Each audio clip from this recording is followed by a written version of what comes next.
ಸಾಹೇಬ್ರ ಜೊತೆ ದೆಹಲಿಗೆ ಹೋಗಿದ್ವಿ.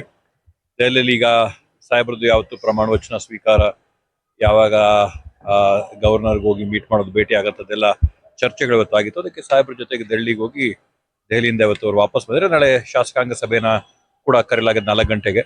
ಶಾಸಕಾಂಗ ಸಭೆಯಲ್ಲಿ ಸಾಹೇಬ್ರನ್ನ ಇವತ್ತು ಶಾಸಕಾಂಗ ಪಕ್ಷದ ನಾಯಕರಾಗಿ ಆಯ್ಕೆ ಮಾಡಿ ಅದಾದ ನಂತರ ಏನು ಪ್ರಕ್ರಿಯೆ ಇರುತ್ತೋ ಕ್ಯಾಬಿನೆಟ್ ಫಾರ್ಮೇಷನ್ ಎಲ್ಲ ನಡಿಬೇಕಾಗುತ್ತೆ.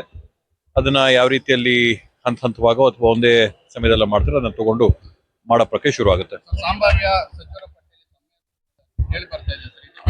ಅದೆಲ್ಲ ಸಂಪೂರ್ಣವಾಗಿ ಹೈಕಮಾಂಡ್ಗೆ ಬಿಟ್ಟಂತ ವಿಷಯ. ಅವರೆಲ್ಲ ಏನ್ ತೀರ್ಪು ಕೊಟ್ಟು ಏನ್ ಮಾಡ್ತಾರೋ ಅದನ್ನ ಪಕ್ಷ ಏನ್ ಜವಾಬ್ದಾರಿ ಕೊಡ್ತೋ ಆ ಪಕ್ಷನ ಜವಾಬ್ದಾರಿನ ಮಾಡಕ್ಕೆ ತಯಾರಾಗಿದ್ದೀನಿ.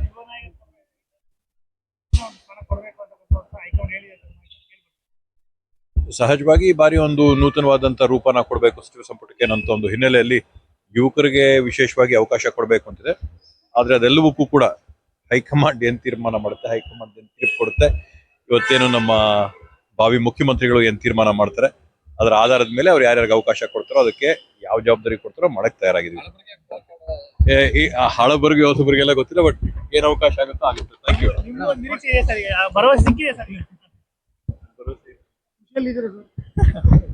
ಕಾಣಿಸ್ತಾ ಇಲ್ಲ.